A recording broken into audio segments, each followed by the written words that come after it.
আছে, বাণী আছে। সেই 3H কে ফলো করলে আমরা একজন যথার্থ মানুষ হতে পারবো। এই 3H কি? প্রথম H ফর হেড। হেড মানে কি? হ্যাঁ, মাথা। হেড মানে আমাদের যদি মাথা ঠিক থাকে, মস্তিষ্ক যদি বিকশিত থাকে, তাহলে কি হবো? তাহলে আমরা উন্নত মানুষে পরিণত হতে পারবো। আপনার গীতার মধ্যে আছে না যে ধ্যান মন্ত্রে আমরা কি পড়ি?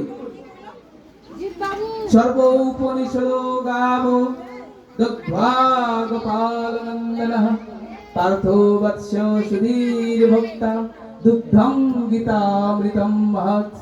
আছে না যে সকল উপনিষদের সার স্বরূপ, উপনিষদ সমূহ যেন গাভী স্বরূপ, সে তারই দুগ্ধ দহন করেছেন, সার কথা, সার অমৃত দহন করেছেন কে?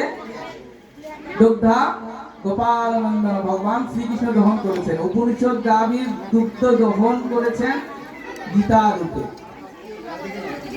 সর্ব উপনিষদ গাব দুগ্ধা গোপালনন্দন পার্থ বৎস। পার্থ বৎস, বাছুর না হলে তো গোমাতা দুধ দিবে? দিবে? বাছুর ছাড়া গোমাতা দুধ দিবে? এই বাছুরটাকে হচ্ছে পার্থ, মানে অর্জুন। অর্জুন হচ্ছে বাছুর, বৎস, পার্থ বৎস সুধীর ভক্তা। সেই এই গীতা অমৃত কে ভোগ করতে পারবে? এই যে ভগবান দুগ্ধ দহন করলেন অমৃত, উপনিষদ থেকে অমৃত রূপ দুগ্ধ দহন করলেন, গীতা অমৃত রূপ দুগ্ধ দহন করছেন ভগবান। সেই দুগ্ধ কে পালন করতে পারবে? কে পান করতে পারবে? কে পারবে? সুধীর ভক্তা। সুধীর, এই যে মস্তিষ্ক কথা বললাম না, সু মানে কি? উন্নত, ধী মানে মস্তিষ্ক।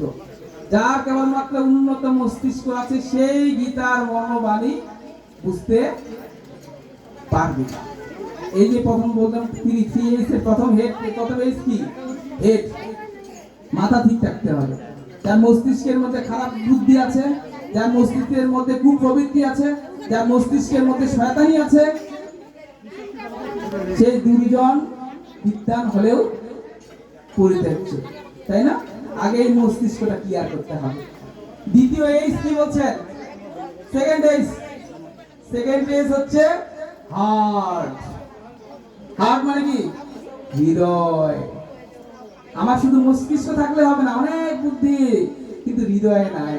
আমি বুদ্ধি দিয়ে অনেক টাকা পয়সা ইনকাম করেছি, অনেক ক্ষমতা অর্জন করেছি, কিন্তু আমার সেই ক্ষমতা, সেই উপার্জন জনসাধারণের মাঝে, বান্ধবের মাঝে, সখার মাঝে, পরিজনের মাঝে সহায়ক ভূমিকা রূপে আমরা অবতীর্ণ করাতে পারি নাই বা পারছি না। তাহলে আমার এই মেধা, বুদ্ধি, বৌদ্ধিক সামর্থ্য, এই সকলের কি কোনো মূল্য আছে?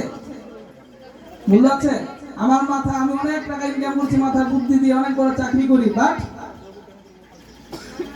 আমার হৃদয়ে নাই, মানুষকে দান করি না। আমার হৃদয়ে নাই, মানুষকে ভালোবাসি না, মানুষকে হিংসা করি, বিদ্বেষ করি।